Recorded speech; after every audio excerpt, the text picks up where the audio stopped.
Então, a alegria é poder abrir a palavra de Deus para aprender cada vez mais. O nosso Deus, como Ele trabalha e age em nossas vidas, nossos corações. Quero convidar vocês a abrirem as suas Bíblias para 1 Coríntios.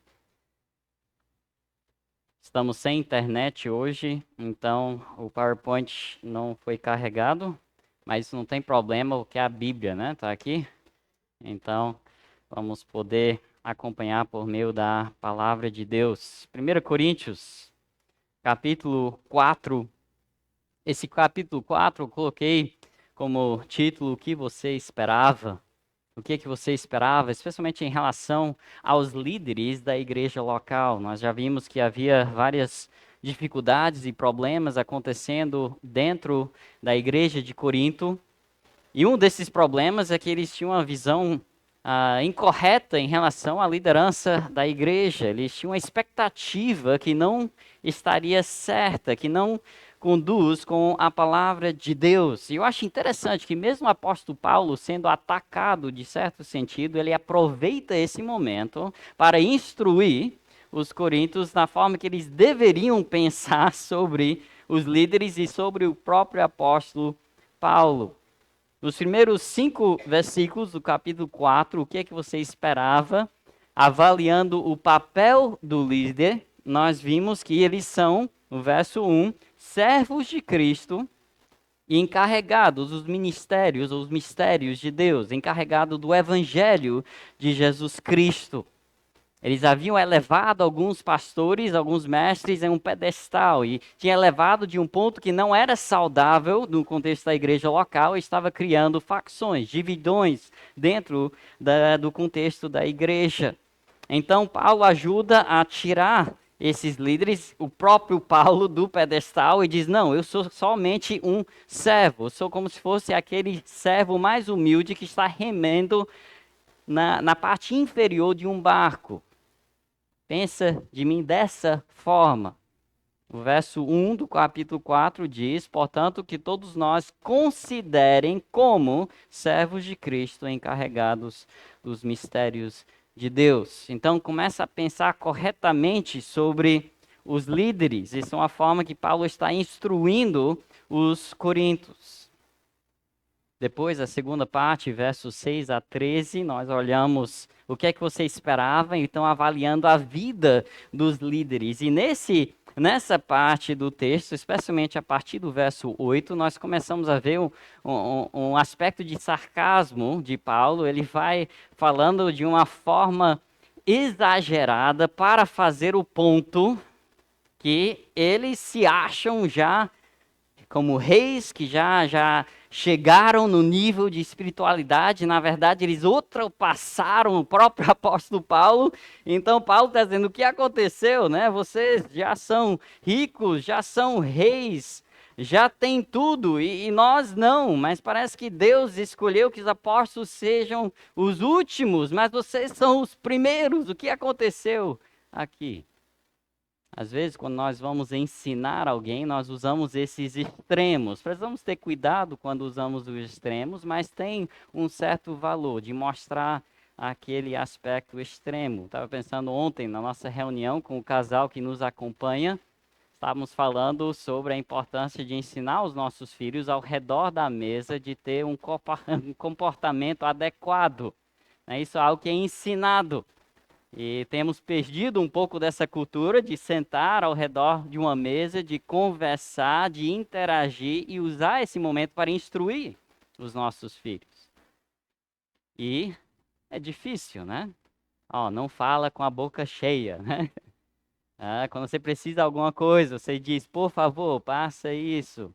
Antes de sair da mesa, está ensinando paciência. Olha, espera, deixa os outros terminar, fica conversando. Depois você pode sair. Então, estamos ensinando certos valores. E eu acho interessante que essa família, eles recomendaram de fazer o que o apóstolo Paulo fez aqui.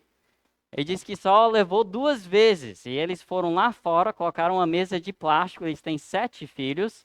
E diz: aqui são as regras de comportamento para quando estamos ao redor de uma mesa. Agora, você não pode fazer nenhuma dessas. Você tem que fazer o oposto dessas. Então eles foram em cima, cada um agarrando comida para si mesmo, jogando, brincando com comida, jogando os garfos e colheres, fizeram uma maior folia, né? Só para mostrar o extremo que se nós não temos essa decência, essa ordem, pode causar isso. E as crianças entenderam que realmente vale a pena ter certa estrutura ao redor da mesa. Então, Paulo aqui usa um argumento parecido, ele vai ao extremo para fazer esse argumento que, olha, vocês precisam entender, né, que vocês ainda precisam de líderes fiéis, espirituais em sua vida para conduzir o povo de Deus. Vocês não chegaram já, vocês já não estão reinando com Cristo, ainda tem uma longa caminhada pela frente. Muito ao contrário, você vai precisar viver à luz da cruz de Cristo. Está disposto a sofrer pela causa de Cristo. E ele termina ali no verso 11, 12, 13. Olha o verso 11. Até agora estamos passando fome, sede, necessidade de roupas. Estamos sendo tratados brutalmente.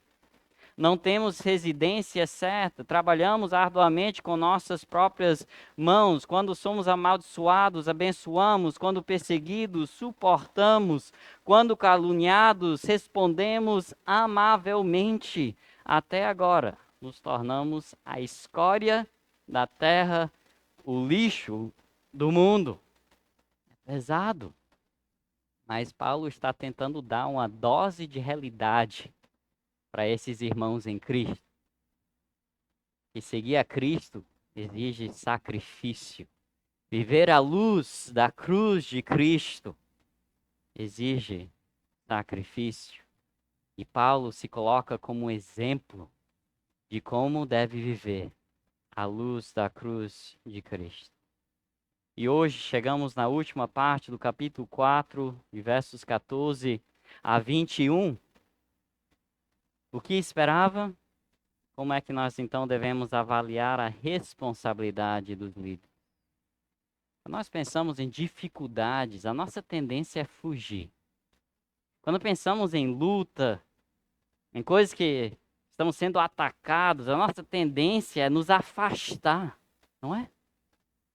E eu acho interessante que, em vez disso, Paulo faz o oposto. Na medida que esses irmãos estão literalmente atacando ele, julgando o caráter dele, ele se aproxima e ele aproxima a um nível muito íntimo a partir do verso 14. Talvez nós iríamos pensar que nessa medida, quando chega nesse ponto do argumento, agora ele vai dizer: eu sou um apóstolo, então escuta.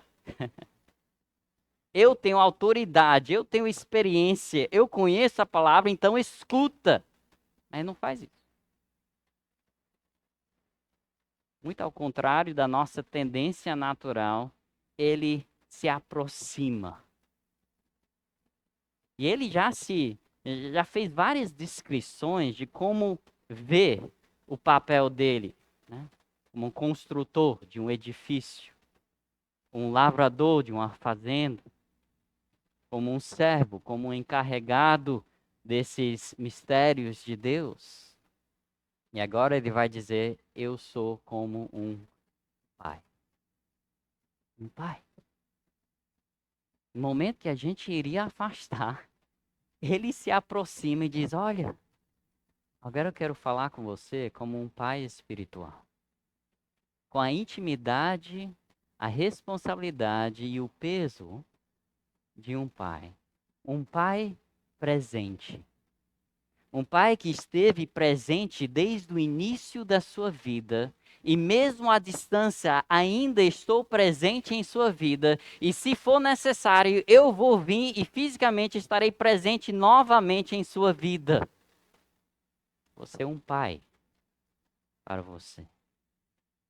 Então olhe comigo o que o nosso texto hoje pela manhã diz e pensa dessa perspectiva, um pai espiritual. Isso é o que Paulo vai fazer aqui no final do capítulo 4. Verso 14. Assim diz a palavra de Deus. Não estou tentando envergonhá-los ao escrever essas coisas, mas procuro adverti-los como a meus filhos amados. Ora, embora possam ter 10.000 tutores em Cristo, vocês não têm muitos pais. Pois em Cristo Jesus eu mesmo os gerei por meio do Evangelho. Portanto, suplico-lhes que sejam meus imitadores, e por esta razão estou lhe enviando Timóteo, o meu filho, amado e fiel no Senhor, o qual lhes trará lembrança a minha maneira de viver em Cristo Jesus, que é de acordo com o ensino por toda parte em todas as igrejas. Agora, alguns de vocês se tornaram arrogantes, como se eu não fosse mais visitá-los, mas irei muito em breve, se o Senhor permitir. E então saberei não apenas o que estão falando esses arrogantes, mas que poder eles têm. Pois o reino de Deus não consiste em palavras, mas em poder. E é que vocês querem? Devo ir a vocês com vara? É papel de pai, né? Devo ir a vocês com vara ou com amor e espírito de mansidão? Vamos orar. Nosso Deus e Pai, estamos perante a Sua palavra, as sagradas Escrituras. E queremos ser transformados, impactados pela Tua palavra. Precisamos do Teu Espírito para abrir os nossos olhos para compreender a Tua palavra. Nós queremos ser como o apóstolo Paulo aqui. Queremos entender essas qualidades de um pai espiritual. Nós queremos amar as pessoas de uma forma sincera e verdadeira. Queremos estar presentes, envolvidos na vida de cada um. Nos abençoe essa manhã, nos ensina para a Tua glória e para o crescimento da Tua igreja. Oramos em nome de Jesus. Amém. Avaliando a responsabilidade dos líderes, nós podemos ver aqui aquilo que Paulo vai enfatizar, que a responsabilidade do líder é ser um pai espiritual, um pai presente, um pai que está envolvido na vida de cada um dos seus filhos na fé. E o primeiro aspecto disso é como um pai espiritual, esperamos que o líder esteja envolvido na salvação dos filhos. Na salvação dos filhos. Se você olha o verso 15, diz: embora possam ter 10.000 tutores em Cristo, vocês não têm muitos pais. Pois em Cristo Jesus eu mesmo os gerei por meio do Evangelho. Interessante que nesse momento tão importante em que ele está tentando pegar a atenção desses irmãos em Cristo, ele volta para o fundamento, ele volta para a alicerce e ele volta para a questão da salvação. E aqui ele está afirmando a salvação. Ele diz: eu estava presente na sua salvação, eu vi a transformação que Deus realizou em suas vidas. Vocês podem ter muitos tutores, mas tem poucos pais, tem poucos que estavam ali, que acompanharam vocês desde o início da sua jornada na fé, que podem te levar de volta a lembrar daquilo que Deus fez e quem Ele é em sua vida. A base da santificação vai ser a salvação. Precisamos construir em cima do Evangelho, da nossa salvação em Cristo. Então é interessante que tem duas palavras que vão sobressair em relação à salvação. Isso é relacionamento e regeneração. Primeiramente, relacionamento. O início do verso 15 diz: embora que possam ter 10.000 tutores em Cristo.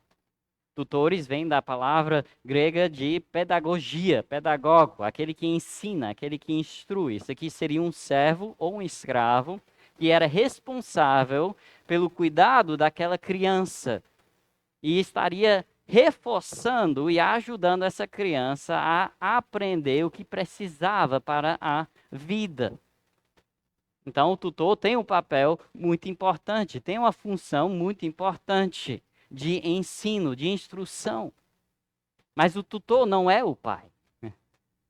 Esse relacionamento é diferente. O pai tem uma intimidade que o tutor não vai ter.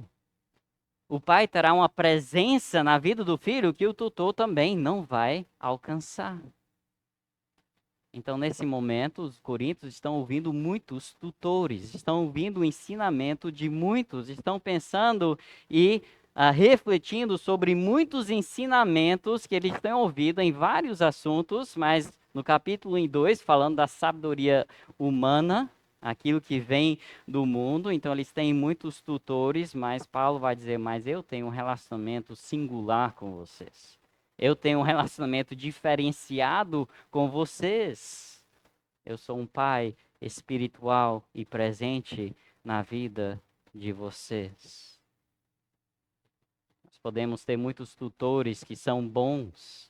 E esses tutores podem vir de diversas fontes. Pode estar no YouTube, pode estar no Instagram, pode ser livros, pode ser conferências, pode ser seminários, pode ser diversas fontes de tutores, mas isso nunca vai tomar o lugar do pai presente.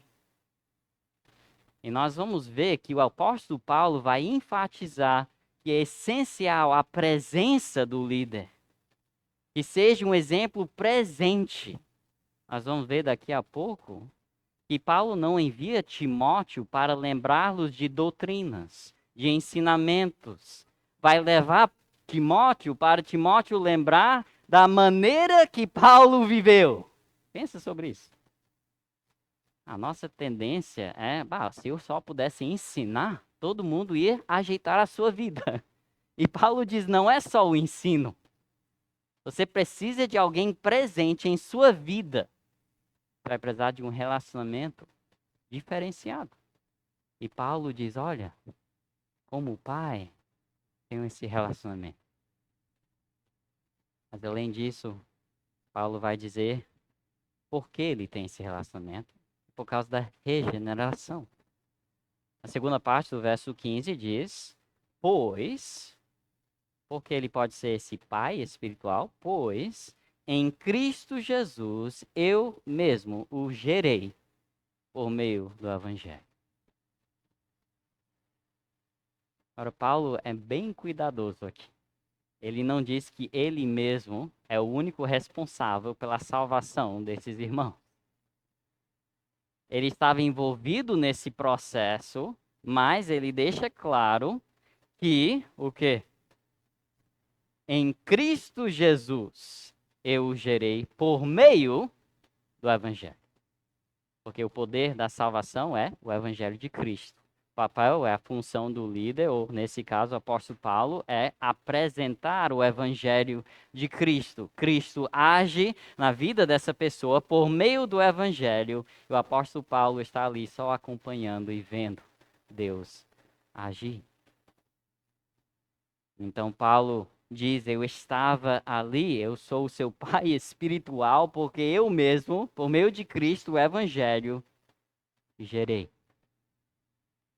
Recebeu uma nova vida.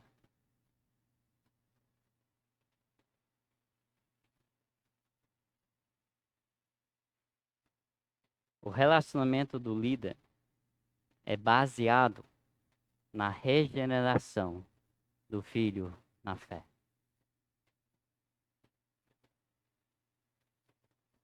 Às vezes nós tentamos construir o relacionamento de diversas formas. Mas Paulo deixa claro que a base do relacionamento vai ser a regeneração, vai ser a nova vida em Cristo. Isso sempre vai ser o alicerce do relacionamento entre os irmãos e com o líder. Nós podemos tentar construir relacionamentos através de atividades em comuns, através de eventos, mas a base do relacionamento vai voltar para o Evangelho. Vai voltar para se você está em Cristo ou não. Isso será o ponto de ligação em que você vai poder construir um relacionamento saudável. a regeneração. Continuando então, no verso 16, Paulo não somente está presente em relação à salvação dos filhos espirituais ou na fé, ele também está presente na santificação dos filhos na fé. Olha o verso 16, diz, portanto, baseado nesse relacionamento que eu tive com a sua salvação, suplico-lhes que sejam meus imitadores. Coloca isso em contexto. Qual o problema que está acontecendo na igreja? Está tendo facções, está sendo divisões. Eu sou de Paulo, eu sou de Apolo, eu sou de Pedro. E aí imagina Paulo meter uma frase dessa aqui, nesse momento. Agora, vocês imitam a mim. Peraí, Paulo, eu pensei que você estava tentando tirar a atenção de você e dizer que não deveremos ter esses grupinhos. E agora você está dizendo, opa, agora você precisa olhar para a minha vida, olhar para o meu exemplo e me imitar. Acho incrível a maturidade que o apóstolo Paulo demonstra. Em vez de fugir, Paulo chama a responsabilidade para si mesmo. O problema não estava em seu caráter, não estava em sua vida, mas estava na visão dos irmãos em relação ao apóstolo Paulo. E Paulo consegue distinguir isso ao ponto que ele diz: olha, para de olhar para mim como se eu fosse um rei, eu sou só um servo. Mas ao mesmo tempo, olha para mim porque eu sou um exemplo de servir. E vocês estão agindo como reis. Está vendo a maturidade aqui? A nossa tendência, eu já vi isso muitas vezes. Se eu sou o problema, estou fora. Você não gostou do jeito que eu fiz? Eu estou fora. Ah, você não gostou daquilo que eu... Então, estou fora. E Paulo diz, eu estou dentro. Eu vou me aproximar mais, vou ser um pai espiritual. Vem, aprende de mim, vê o meu exemplo, vê como você pode viver para a glória de Deus. Então ele começa com um exemplo, duas palavras, quando pensamos sobre o papel do pai espiritual na santificação dos filhos na fé. Exemplo e ensino. Exemplo e ensino, mas ele começa com exemplo. Interessante, começa com exemplo. Vem e seja meus imitadores. Mas Paulo não consegue estar ali ainda, então ele faz algo que é ainda mais incrível. Ele diz, olha, eu não posso, mas por essa razão estou lhes enviando, verso 17, Timóteo. Timóteo, que é meu filho, amado e fiel no Senhor. Eu não consigo estar ali nesse momento, mas eu sei alguém que consegue. Um filho na fé que vocês podem imitar. Alguém que me representa, alguém que seguiu o meu exemplo ao ponto que quando eu envio Timóteo é como se eu estivesse indo conversar com vocês também. Aquilo que Timóteo é, aquilo que eu quero que você seja. Um filho amado e fiel no Senhor. E olha o que o Timóteo vai fazer. Verso 17 diz que estou enviando Timóteo, meu filho amado e fiel no Senhor, o qual lhes trará a lembrança a minha maneira de viver em Cristo Jesus. Eu fico chocado com isso. Porque até no movimento de missões, essa ideia que eu vou lá, eu passo duas semanas e eu dou um seminário aqui, eu ensino como fazer isso e depois eu volto para o meu país original. Estava numa igreja em Califórnia que nos sustenta agora, também sustenta a irmã Ellie. De todos os missionários, sabe quantos estão no campo, vivendo onde eles estão ministrando? Só nós dois.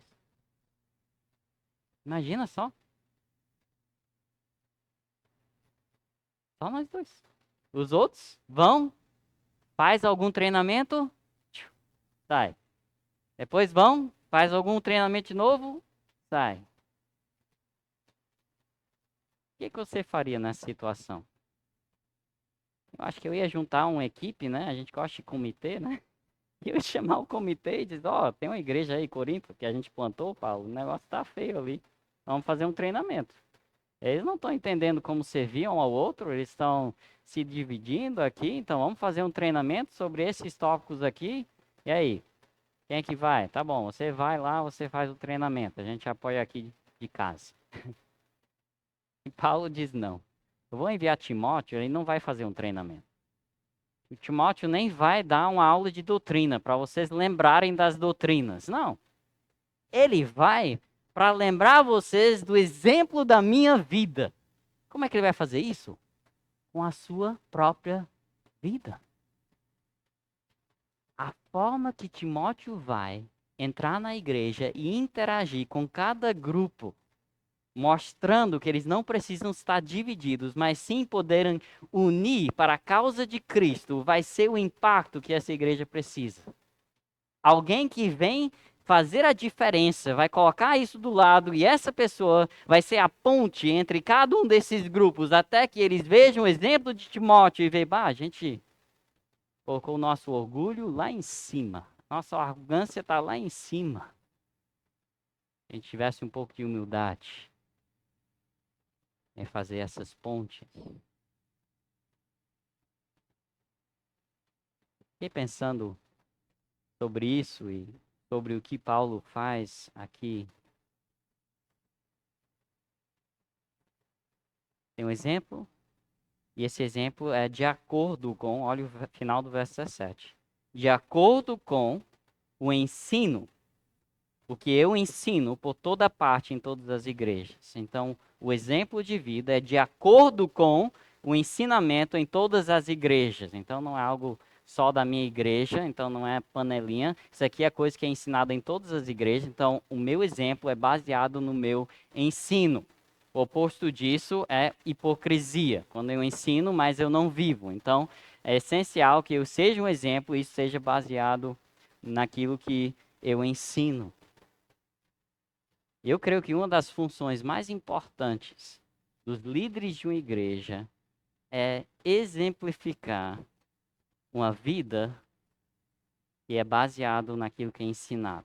A parte mais difícil para nós é praticar aquilo que nós entendemos. Nós podemos compreender o que Deus espera de nós, nós podemos compreender o que a Bíblia diz, o que a Bíblia ensina.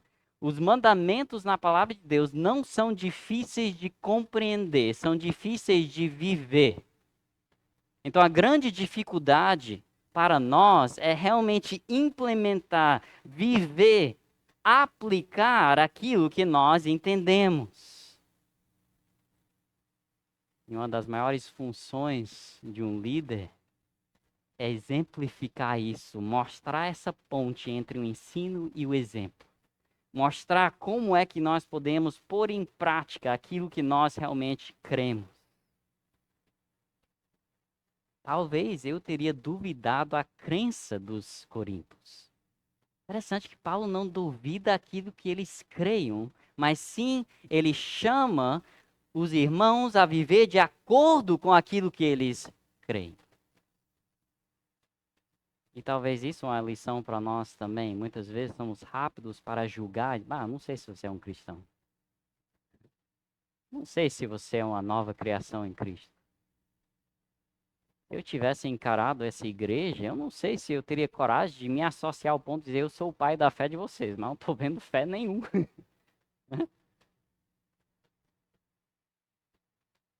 Paulo não duvida daquilo que eles creem, mas ele vê a imaturidade, né? Falta de maturidade. Início do verso do capítulo 3, estão sendo carnais. Ali também ele não duvida a salvação deles. E diz, mas como carnais, como há crianças em Cristo, ele acabou de afirmar, se são crianças em Cristo, ele afirma aquilo que crê, a salvação deles, mas ao mesmo tempo diz, mas a sua vida não condiz com aquilo que você crê, por isso que você está agindo carnalmente, como se o Espírito de Deus não estivesse em você. Então, para lidar com essa imaturidade e essa arrogância, Paulo diz: Timóteo vai lembrar vocês de minha maneira de viver, para você entender como é que você vai colocar em prática aquilo que você já crê, aquilo que você já entendeu, aquilo que você já apropriou para si mesmo em termos do ensino. Então, o relacionamento, o exemplo do líder é fundamentado no ensino da palavra por toda parte. Um exemplo fundamentado no ensino. O que eles precisavam não era mais um curso de teologia, não era mais uma sessão de doutrinas, não era mais um seminário, mas eles precisavam de um exemplo. Um exemplo. E o líder ajuda a construir uma ponte entre aquilo que nós cremos e como nós vivemos. E vai exemplificar isso. Eles precisavam mais do que um tutor, um professor. Eles precisavam de um pai que estaria presente para lhes observar a vida do pai e seguir o exemplo do pai. Em terceiro lugar, o apóstolo Paulo não estava somente como um pai presente na salvação e na santificação. Em último lugar, era um pai que estava presente na correção dos filhos na fé. Verso 18, Paulo não tem medo de usar a firmeza de um pai. Ele diz: alguns de vocês se tornaram arrogantes, como se eu não fosse mais visitá-los. Verso 18, a gente vai viver como nós queremos, porque o apóstolo Paulo não volta mais. Mas 19, eu irei muito em breve, se o Senhor permitir. Vou estar lá. Então saberei não apenas o que está falando esses arrogantes, mas que poder eles têm. O reino de Deus não consiste em palavras, mas em poder. Aqui nós vemos as duas qualidades aqui da correção, que é palavra e poder. Palavra e poder. Quando diz que o reino de Deus não consiste em palavras, está fazendo uma comparação aqui que não é meramente palavras. Obviamente, o apóstolo Paulo acredita em usar palavras, senão ele não teria escrito essa carta. Ele usa palavras. Aqui não é questão se eu vou falar ou não falar. A questão é onde está a base daquilo que eu vou falar. É só coisa de boca para fora ou tem uma raiz na palavra de Deus e no evangelho? Essa é a questão aqui. Então, sim, quando nós temos a correção, será necessário usar palavras. Agora, qual é a fonte dessas palavras? Ele deixa bem claro: eu quero saber o poder. Onde está o poder atrás das suas palavras? Agora nós podemos pensar de diversas formas qual é esse poder, mas eu creio que o contexto imediato fala claramente qual é esse poder. Se nós voltamos para o capítulo 1, verso 18, capítulo 1, verso 18 diz: mas a mensagem da cruz é loucura para os que estão perecendo, mas para nós que estamos sendo salvos é o poder de Deus. Então fica bem claro que o poder aqui não é uma força sobrenatural, alguma coisa mística. O poder aqui é o evangelho de Cristo, a cruz de Cristo, a mensagem da cruz. Um pouco mais adiante, verso 24. Capítulo 1, verso 24, mas para os que foram chamados, tanto judeus como gregos, Cristo é o poder de Deus e a sabedoria de Deus. Então não é algo que a gente não consegue entender, é Cristo, a mensagem da cruz e Cristo, o poder de Deus. Um pouco mais adiante, capítulo 2, verso 4, minha mensagem e minha pregação não consistiram em palavras persuasivas de sabedoria, mas consistiram em demonstração do poder do Espírito, para que a fé que vocês têm não se baseia na sabedoria humana, mas no poder de Deus. Mais uma vez, ligado ao Evangelho de Jesus Cristo, o poder de Deus. Nós sabemos isso. Romanos 1,16 diz: não me envergonhe do Evangelho, porque é o poder de Deus. Então, quando Paulo diz eu quero saber o poder que vocês têm. Ele está dizendo, eu quero saber se aquilo que vocês estão apropriando para si mesmo, aquilo que você está ensinando a outros, está baseado no Evangelho ou está baseado na sabedoria humana? E a sabedoria humana é a ausência do conteúdo do Evangelho.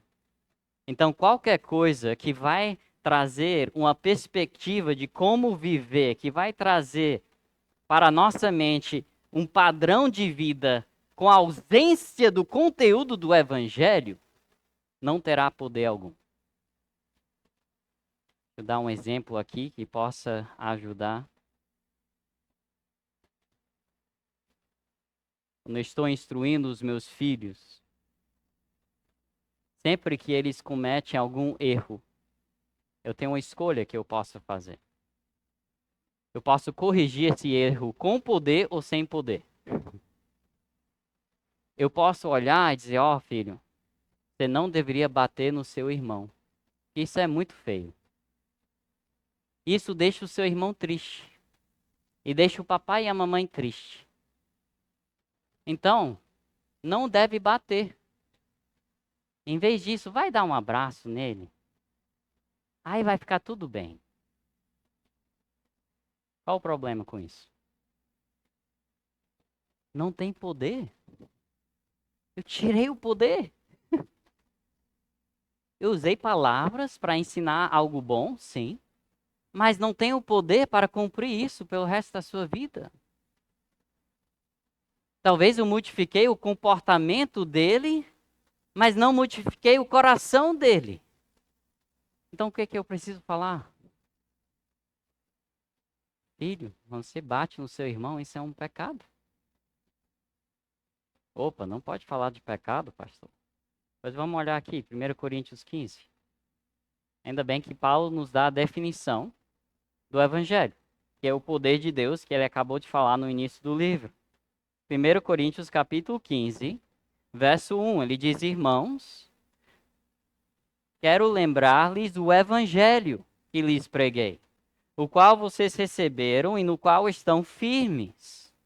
Por meio deste Evangelho, vocês são salvos, desde que se apeguem firmemente à palavra que lhes preguei, caso contrário, vocês têm crido em vão. Pois o que primeiramente lhes transmiti foi o que recebi. Está aqui o Evangelho, que Cristo morreu pelos nossos pecados segundo a Escritura. Foi sepultado e ressuscitou no terceiro dia segundo as Escrituras. E apareceu a Pedro e depois aos 12. E aí vai aparecendo para mais. Qual o Evangelho? Que Cristo morreu por nós, pecadores. Cada momento que o meu filho erra, e é constante, é o dia inteiro, né? Eu tenho o privilégio de ter o poder de Deus. Filho, isso aí é pecado. A Bíblia diz que nós devemos amar o nosso irmão, não fazer mal a ele. Então vamos confessar o nosso pecado a Deus? E aí vamos então pedir ajuda de Deus para poder amar o seu irmão? Agora sim, o poder está incluído. O poder está ali, é o Evangelho. Então, qualquer filosofia de vida, qualquer conselho de vida que deixe o Evangelho fora, você está tirando o poder. Mas o que eu digo quando o meu filho diz, pai, eu só peco, não sei o que fazer? O Evangelho, meus irmãos, é assim que ele vai entender que ele precisa de um Salvador. Então ele vai chegar a um ponto que sim, ele sente o desespero do próprio coração, do pecado que está ali. E ele diz, pai, o que eu faço? E diz, olha, Jesus pagou pelo seu pecado.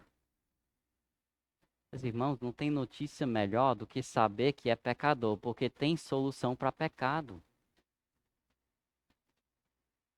Doença pode ter solução e pode não ter solução. Depende do tipo de doença. Mas pecado sempre tem solução, sempre. Graças a Deus por isso. Então, a coisa mais amável que eu posso fazer é mostrar ao meu filho que é pecado, que ele tem uma solução, que é Cristo. E aí ele vai viver uma vida poderosa em Cristo. Cristo. O padrão nunca muda. A palavra de Deus exige a obediência dos nossos filhos. Alguns vai ser bem difícil, mais difícil o nosso filho compreender o que é obedecer. Mas mesmo assim, cada vez que ele desobedece, a gente fala, isso é pecado. Porque isso dá uma oportunidade de ter uma solução. Cada vez. Não preciso esmagar no rosto dele. Mas com humildade, filho, isso é pecado. Mas, mãe, tudo que eu faço é pecado, então. Por isso que a gente precisa de um Salvador. E Cristo veio para nos salvar. A palavra do líder é revestida com o poder do Evangelho. Precisa ser. Precisa ser. Então, Paulo conclui dessa forma, em conclusão, verso 21. O que é que vocês querem?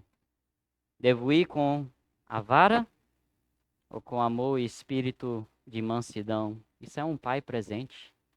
Isso é um pai que ama. Eu estou indo. A pergunta não é se eu vou ou não. A pergunta é como você quer me receber. E eu estou indo. Um pai nunca abandona. É um pai presente. Eu estou indo. Como é que você quer receber?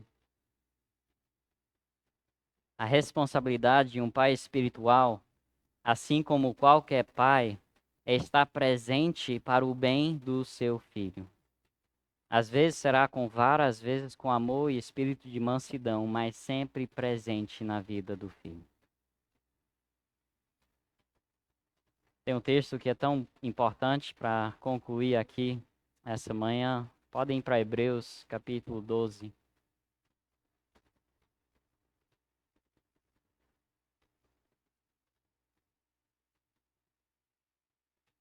Eu sei que nós vivemos numa cultura em que muitas vezes a criança é o centro, e a ideia é que a criança sabe aquilo que é melhor.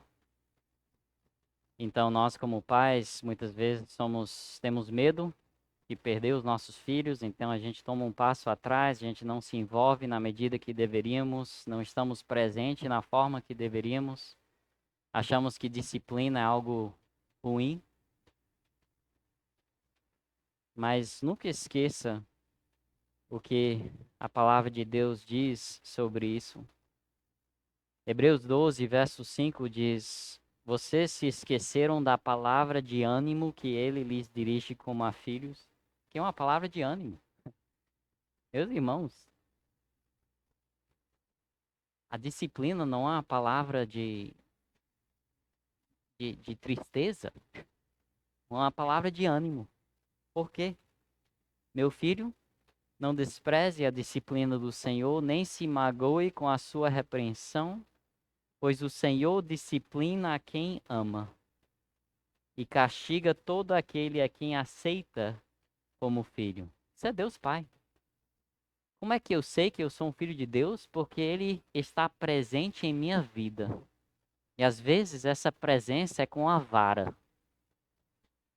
E graças a Deus por isso, isso é motivo de ânimo. Senão seria aquela ovelha desgarrada que sempre está fugindo e fazendo besteira. Eu seria esse. Se não fosse a vara de Deus em minha vida. Palavra de ânimo.